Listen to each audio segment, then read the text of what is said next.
Hola amigos, bienvenidos a este espacio. Yo soy Julissa Reed, acompañándolos junto a Vida Senior Center en un nuevo episodio de su programa Vida Te Cuida, con el tema Empoderando Comunidades Hispanas para la Equidad de la Salud, un programa de educación y promoción de la salud patrocinado por Direct Relief.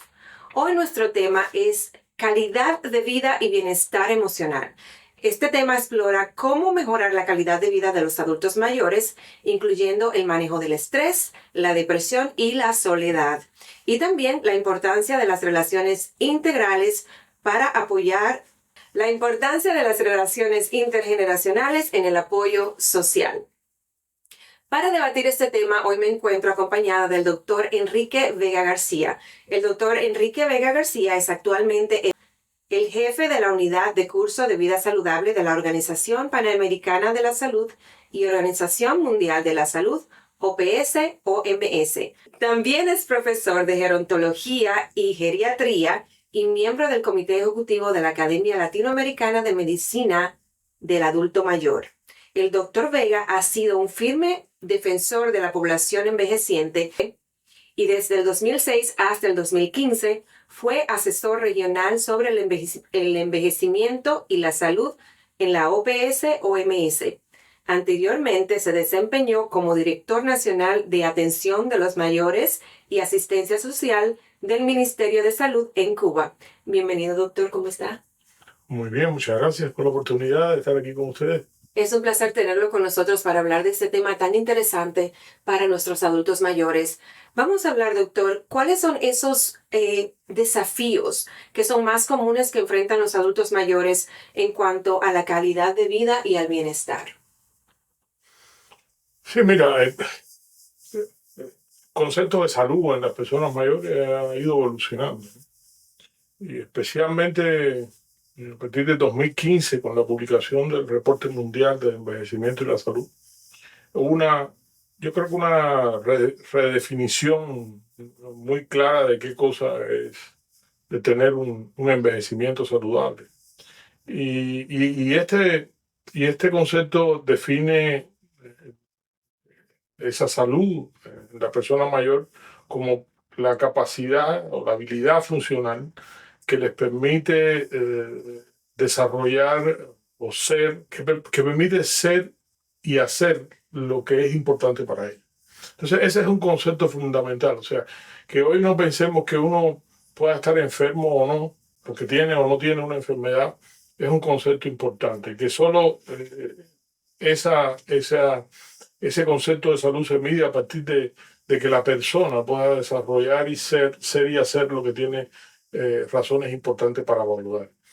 Y por otra parte, ese concepto de habilidad funcional, o sea, que esa capacidad de hacer de ser y hacer lo que tiene razones para valorar está determinado por un grupo de capacidades físicas y mentales que le permiten desarrollar esa habilidad en un ambiente determinado. Entonces, es una ecuación interesante porque nosotros necesitamos que la gente mantenga durante el envejecimiento la mayor cantidad de capacidades físicas y mentales, pero también lograr a la misma vez que el ambiente sea lo más amigable posible en la expresión de esas capacidades. O sea, eso quiere decir que yo puedo ser un individuo muy capaz, pero si el transporte urbano o la calidad de la estructura física de una ciudad o las condiciones de un centro determinado que ofrece barreras importantes para yo poder hacer las cosas, pues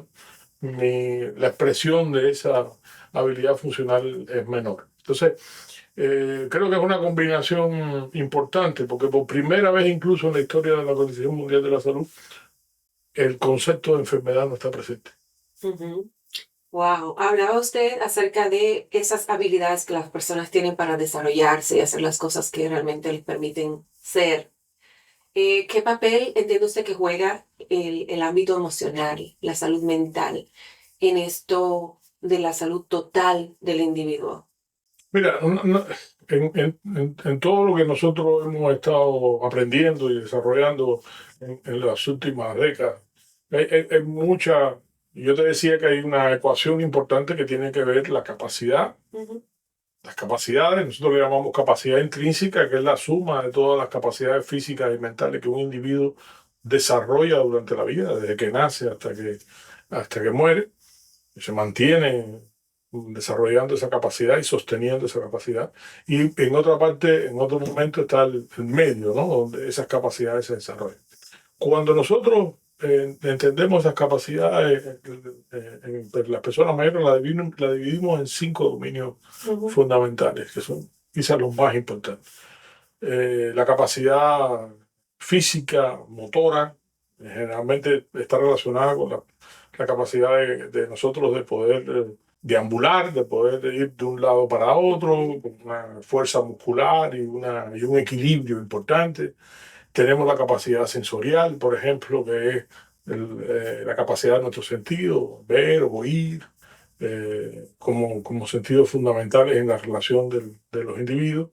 Tenemos lo que nosotros llamamos vitalidad, que tiene que ver mucho con la nutrición, con la capacidad biológica, inmunológica, para protegernos de las infecciones y para desarrollar todos los elementos que tienen que ver con la fuerza y las capacidades físicas. Y hay 2 dimensiones que son dimensiones mentales, por decirlo así, y que son fundamentales. Una es la capacidad cognitiva, que tiene que ver con todas las capacidades que nosotros tenemos para desarrollar el pensamiento y el conocimiento, y la dimensión de la capacidad afectiva, o sea, que tiene que ver cómo nosotros manejamos nuestras emociones.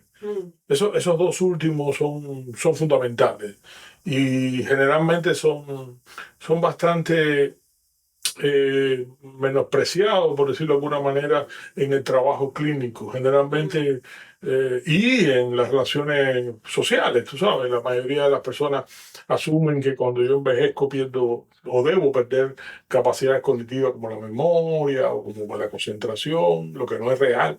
O sea, cuando aparecen esos trastornos, que es verdad que son más frecuentes en las personas mayores, es porque hay una enfermedad de por medio. Y pasa lo mismo con la tristeza, con la falta de ánimo para hacer ciertas cosas, con la falta de interés por relacionarme con la gente. Entonces, cuando aparece eso, normalmente dicen, no, es que él está mayor, él no tiene que... Pero en general es un reflejo de un trastorno y de la pérdida de esa capacidad, la presencia usualmente también de una enfermedad. Y eso tiene que ser atendido, tiene que ser atendido por la persona. O sea, la persona tiene que preocuparse cuando tiene eso, Sí. la familia tiene que preocuparse cuando la persona tiene eso, y a la vez los servicios de salud, los servicios comunitarios, etcétera, tienen que tomar acciones para que eso se revierta. ¿Cuál es la recomendación entonces cuando nos damos cuenta de que un adulto mayor que es cercano a nosotros está pasando por una situación, un tema de depresión, un tema de ansiedad? Mira, eso es algo que no se puede dejar de lado, o sea, es importante. O sea, hay varias, vamos a decir, varias etapas. Una que es fundamental es incluso el pesquisaje. En inglés se conoce como el screening, la búsqueda activa de ciertos síntomas o de cierta disminución en ciertas cosas. Entonces hay herramientas, ¿no? En donde la propia familia, la propia persona, entonces la autoaplicación a veces es importante, pero también los centros de salud, los centros comunitarios sistemáticamente averigüen, busquen la presencia de ciertos síntomas afectivos o cognitivos. Por otra parte también está el hacerle caso, o sea, cuando aparecen los síntomas, Sí. es importante que nosotros lo tomemos en serio. ¿En serio? O sea, yo creo que por muchas razones, a veces las personas tienen pena, tienen vergüenza, generalmente hay mucho estigma asociado a las enfermedades mentales y a todo lo que tiene que ver con cualquier trastorno mental, aunque no llegue a ser una enfermedad, la gente tiene la tendencia a ocultarlo o no reflejarlo. Y después la intervención. La intervención tiene que ser muy holística. O sea, la intervención puede necesitar en algún momento de un tratamiento farmacológico. Y, bueno, eso es más fácil, pero necesita todo un manejo que a veces mucho más allá de lo farmacológico, ¿no? Nosotros hoy en la organización, o sea, el próximo mayo en Ginebra, por primera vez se está aprobando una resolución por parte de todos los países del mundo, que tiene que ver con la lucha contra el aislamiento social. O sea, hoy se considera que el aislamiento social es una epidemia fundamental Wow. de nuestra sociedad. Afecta, hace, afecta de manera importante a las personas mayores. Imagínate tú, el 11% de las personas mayores viven solas. O el 11%, otro 11% extra son personas mayores que viven solo en pareja. Entonces no tienen acceso a, por ejemplo, a alguien joven en el núcleo familiar. Pero hay una tendencia además de que en las generaciones que aún no son viejas, pero que están transitando hacia la vejez, ese fenómeno del aislamiento, ese fenómeno de la tendencia a no tener comunicación con otras personas, etcétera, influye de manera clara en sus relaciones sociales. Entonces, todo eso tiene que ver con el manejo de las enfermedades mentales. O sea, por eso te decía que el manejo especialmente de los trastornos afectivos y los cognitivos, necesitan mucho, no solo de tratamiento farmacológico, sino de instituciones como esta, por ejemplo, que le favorecen la comunicación social y la integralidad del manejo de los temas, porque a veces las personas mayores no salen de su casa porque tienen barreras arquitectónicas que se lo impiden, por lo difícil o lo costoso que puede ser el transporte público, por miedo, por que no tiene quien lo acompañe. Entonces, hay muchas soluciones que pueden no depender de una píldora, sino depender de otros ángulos del trabajo. Ese aislamiento social al que usted se refiere, doctor, ¿ha habido algún cambio con relación al aislamiento social que se veía ya normal, entre comillas, en adultos mayores antes de la pandemia y post pandemia? Mira, y es una opinión personal. Yo creo que la pandemia sacó a flote mucho de lo que nosotros pensábamos que era normal, ¿no? Claro, al extender la pandemia, la pandemia, claro, tuvo una etapa muy restrictiva de movimiento, restrictiva de ciertas cosas, hizo y sacó afuera muchos elementos de la discriminación por edad, o sea, del edadismo, de la toma de decisiones de que las personas mayores no salgan de la casa. Y al final la gente joven le traía el COVID a la casa. Bueno, en fin, hay muchas decisiones que se tomaron desde el punto de vista de salud pública, desde el punto de vista de intervenciones que dejaron claro ese aislamiento. Pero yo creo que es un fenómeno que ya venía y que está presente y que tiene una tendencia, como te decía, a profundizarse. Todo lo que tiene que ver con el propio, la propia virtualidad, las herramientas para trabajar de manera virtual, el acceso al mercado asociado también a las herramientas virtuales. Entonces, todo tiene una tendencia a no necesitar moverte, a evitar ciertas relaciones humanas que antes eran por defecto. O sea, tú tenías que ir a la tienda, tú tenías que ir al mercado, ahora prácticamente la vida te permite hacerlo todo desde la casa, desde la consulta médica Sí. hasta comprar todo lo que necesitas desde tu casa y recibirlo todo sin tener que hablar con nadie. Entonces, yo creo que eso es un tema que hay que verlo y cómo va a moldear las relaciones y va a afectar las relaciones no solo entre los individuos, sino también el impacto que va a tener sobre la actividad cognitiva y afectiva de las personas va a ser fundamental que nosotros ya tengamos previsto cómo lo vamos a manejar. Sí, sin duda, yo veo que el aislamiento que sufren algunos adultos mayores contribuye de manera directa a cómo se sienten a nivel de ánimo, cómo se sienten, si le da depresión o si se sienten solos debido a que no tienen con quién hablar o que no tienen con quién salir. ¿Qué papel juega esto entonces en la salud física del individuo? Por ejemplo, una persona que es un adulto mayor que está teniendo una enfermedad crónica de base, por ejemplo, una diabetes o algo por así decirlo. ¿Qué papel juega ese aislamiento y esa soledad en ese tratamiento que la persona pudiera estar llevando? No, mira, todos estos dominios de capacidades están estrechamente imbricados y está totalmente demostrado. O sea, hay estudio, investigación, resultados clínicos de la mancomunidad de esas intervenciones y de la relación de estas afecciones entre ellas, ¿no? O sea, generalmente los trastornos afectivos, uno de la sintomatología más frecuente es la apatía. O sea, la apatía la falta de ganas de levantarte de la cama, de levantarte de la silla, como decíamos, de salir de la casa, de relacionarte con la gente, todo eso en general lleva a una limitación física importante. O sea, ponerte un ejemplo, el músculo más importante que tenemos nosotros, más grande y más fuerte que tenemos en el cuerpo es el cuádriceps. El cuádriceps es capaz de disminuir su capacidad en un 60% con una semana de inmovilidad. Wow. 60 veces. Recuperar esa capacidad no te cuesta menos de 4 meses. Wow. Entonces, eso crea un círculo vicioso. O sea, tú pierdes capacidad física, a la vez te sientes más triste porque ya no eres capaz de hacer cosas.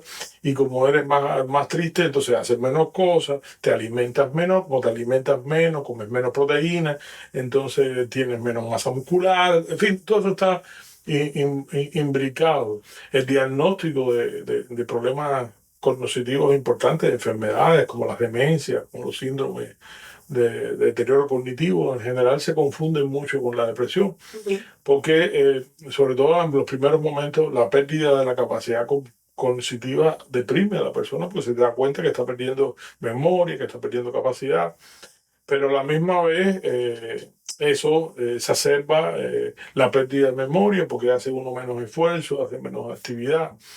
Entonces, todo eso al final tiene una interconexión fundamental y nosotros, por eso te decía que el manejo de cualquiera de estos problemas tiene que tener una visión holística, como las que ofrecen ustedes acá. No solo tienen consejería de salud, también tienen intervenciones sociales, tienen actividad física, o sea, la integralidad de las intervenciones son fundamentales. Nosotros aquí en Vida Senior Center somos muy determinados a que nuestros adultos mayores se sientan en comunidad, que se sientan que están perteneciendo a un grupo que los ayuda, que los apoya, de gente como ellos, que entiende por lo cual están pasando, sea cual sea la situación.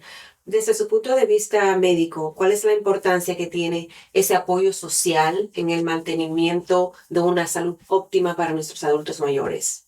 Yo creo que es fundamental. O sea, uno de los retos fundamentales que tienen los servicios de salud en este momento es la cronicidad.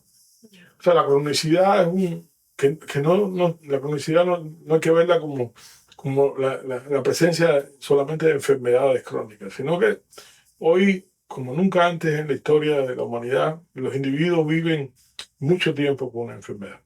Viven mucho tiempo con una o varias enfermedades porque se diagnostican tempranamente, más tempranamente, o porque la gente no muere de las enfermedades. No solo las enfermedades crónicas que llamamos nosotros, como la hipertensión, la diabetes, incluso las enfermedades infecciosas. Por ejemplo, un individuo con HIV, infectado con HIV o SIDA, es un individuo que puede vivir hoy casi lo mismo que un individuo normal, si tiene tratamiento, acceso a los tratamientos antirretrovirales, por ejemplo. Ese tema hace que la gente viva mucho tiempo. La gente vive mucho tiempo, pasa varias etapas de su vida con una enfermedad de la adolescencia, de la mejor. Entonces, todo eso va cambiando sus condiciones. No es lo mismo estar enfermo y tomar 6 medicamentos cuando uno trabaja y que tiene condiciones económicas para poder manejar su terapéutica, su tratamiento, etcétera, que cuando ya uno se jubiló o solamente depende de una pensión. Entonces eso cambia la perspectiva de mi tratamiento. Tengo más tiempo que antes, pero tengo menos recursos que antes. Entonces, todo eso hace que el manejo sea complejo. Por otra parte, lo que nos ofrecen los servicios sanitarios tradicionalmente, ¿cuánto? Una persona con un acceso ideal a los servicios de salud puede ver a su médico, su enfermera, 4 veces en el año, media hora de su vida. O sea que sería en todo el año, en total, 2 horas, 2 horas y media. Wow. Pero él tiene que manejar su enfermedad 24 horas al día, 7 días a la semana, 365 días al año. La inmensa mayoría de las decisiones que toma en salud, la inmensa mayoría de las necesidades que le van apareciendo en su vida alrededor de su salud, no tiene cómo contrarrestarla con esa enfermera, con ese médico. Necesita tomarla él mismo, necesita tomarla preguntando a su familia. Por eso es tan importante la posibilidad de que un centro, en primer lugar, los empodere, les enseñe a ellos que ellos tienen la capacidad y pueden tener el conocimiento para tomar decisiones correctas sobre eso. le brinde todo lo que el autocuidado y el cuidado mutuo entre personas, entre comunidades, entre las personas y los cuidadores, etcétera, puedan desarrollar sin necesidad de servicios constantes, ¿no? Que, a los que sería imposible poder tener acceso. Y por otra parte, la contribución a otras necesidades que determinan el manejo de tu salud de una manera importante, como es tener comida, como es tener transporte cuando lo necesitas, cuando es alguien que te ayude con una traducción, ustedes con tanta población latina que tienen acá, y que a veces hay lugares donde no le ofrecen el servicio en su idioma materno. Entonces, en fin, necesita toda una complejidad de construcciones que los servicios de salud no tienen, y no consideran ellos que están necesitados de tener toda esa infraestructura. Entonces, los centros comunitarios como este, yo creo que son una experiencia única, son donde están y donde aparecen. Primero se hacen imprescindibles a la comunidad que sirven, pero también se convierten en un modelo. Así es ese acompañamiento que los adultos mayores necesitan para poder empoderarse a tomar esas decisiones que usted decía que son tan importantes a la hora de poder manejar su situación de salud. Desde el punto de vista de la comunidad, ¿hay algún tipo de recurso, aparte de, por ejemplo, los que ofrece Vida Senior Centers, hay algún tipo de recursos que algunas organizaciones a nivel más amplio ofrecen para nuestros adultos mayores? Mira, en Estados Unidos, me estás hablando, bueno, te voy a hablar de Estados Unidos. Pero Estados Unidos tiene vamos a decir, una protección bastante importante para la salud de las personas mayores, o sea, un ideal incluso para muchos países, o sea, especialmente para sus ciudadanos, ¿no? Y en algunos casos para sus residentes. O sea, Medicare tiene un significado importante en protección de salud y en acceso a servicios sanitarios. Hablando de sanitario como los servicios médicos, ¿no? Los servicios más clínicos. Eso es una contribución importante. Pero tempranamente el país aprendió que eso resuelve un componente importante. Ya te digo, un sueño para muchos países que no tienen ni eso resuelto, pero que no es suficiente. O sea, el tema de la pobreza, la situación económica, el acceso a servicios fundamentales como la alimentación, como la protección de derechos, contra la protección sobre el tema de abuso y maltrato, que es fundamental en las personas mayores, con un crecimiento importante de muchos de ellos, y un crecimiento importante en Estados Unidos, por ejemplo, del abuso, del abuso financiero, o sea, como mucha gente se aprovecha de las personas mayores a partir de todo este concepto de la transición hacia la virtualidad y los engaña. Entonces, yo creo que se han generado instituciones poderosas, importantes, como la Asociación Americana de Personas Retiradas, AARP, como el Consejo Nacional de Envejecimiento, que tiene una expresión para la población latina. También está el Consejo Hispano de las Pensiones. Hay algunas macroorganizaciones que tienen representatividad o tienen una capilaridad bastante importante, incluso a nivel municipal, que son herramientas importantes. Pero todavía yo creo que no es suficiente, ¿no? Y no es suficiente no solo la cantidad de instituciones que tiene, sino la capacidad de conversar entre ellas, ¿no? Sí. Yo creo que hay una limitación bastante importante en lograr esa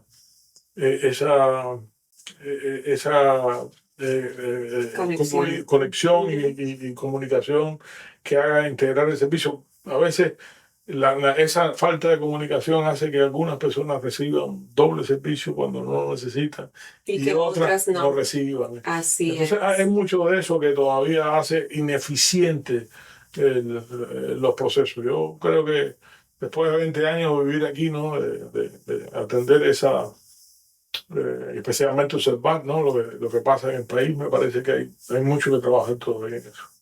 Y gracias a Dios que existen organizaciones como Vida Senior Centers, porque imagínese usted si no hubieran organizaciones que llevaran de la mano a los adultos mayores a navegar ese proceso que puede ser difícil y que puede ser confuso, sobre todo cuando hay barreras como la barrera del idioma, la barrera del transporte o de la edad.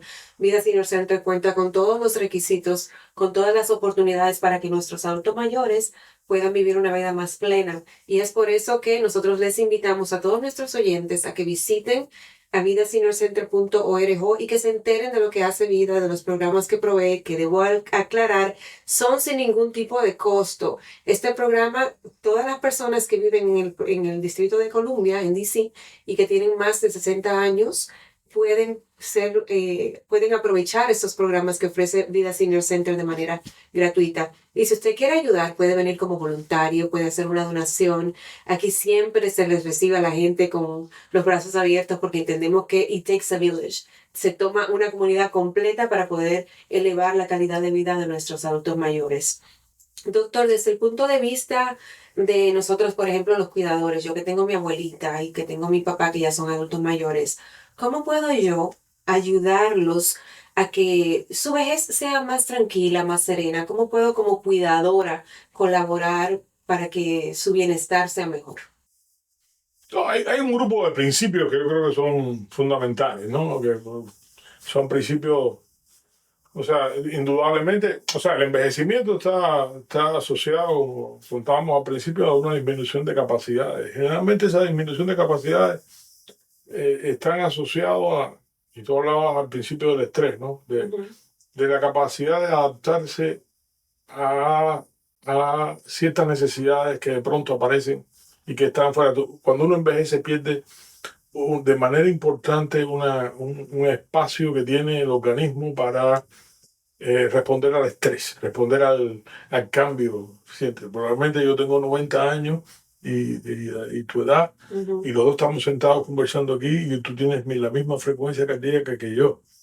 Wow. No hay ningún cambio, o sea, no hay ninguna diferencia ahora, si tú y yo nos mandamos a correr hacia la puerta de salida, probablemente tú llegues con una frecuencia algo variable, pero no tan alta como la mía.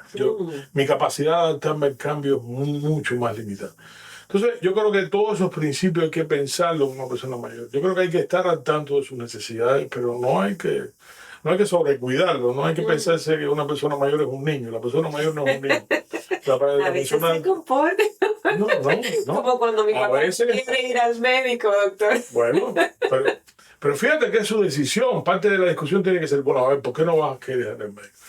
Y yo te voy a decir, generalmente hay en muchos casos que hay una respuesta inteligente de por qué no.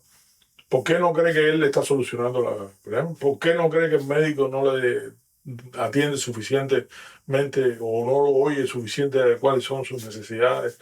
¿Por qué los servicios de salud se enfocan en cosas que no son las que más le interesan a la persona mayor? O sea, la persona mayor, tú me dices a mí que tú lo que más quieres es controlarme la glicemia y yo te digo a ti que yo lo que quiero más es poder caminar hasta el restaurante donde vivo a mis amigos el domingo.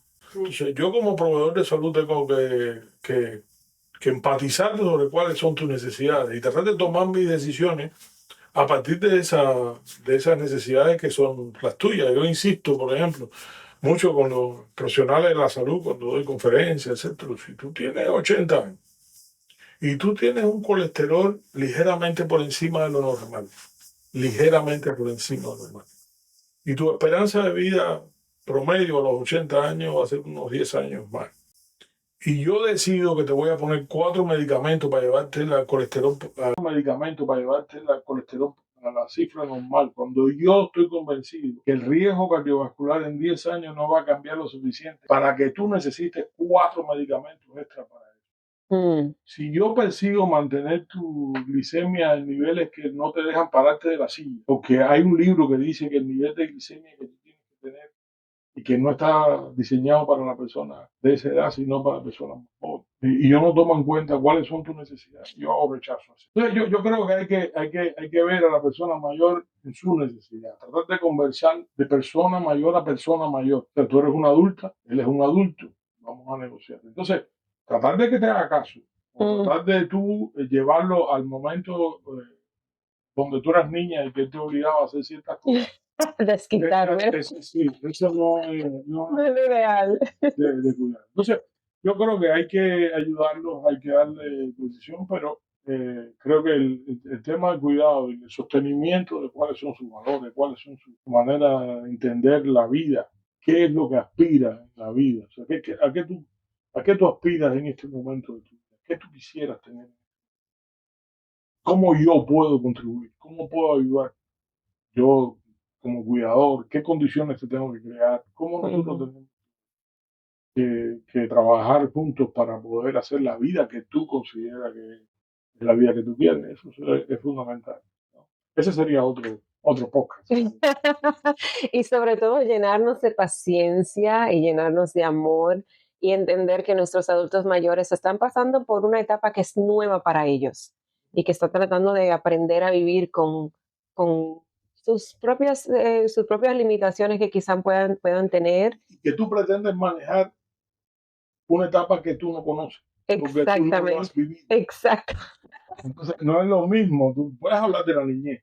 Tú puedes hablar con más certeza sobre tus niños y sobre tu adolescente o tu hijo adolescente, porque tú pasaste por ahí. Exacto. Pero incluso hoy, cada vez tú tienes menos posibilidad de entender la adolescencia de tu hijo o de tu nieto,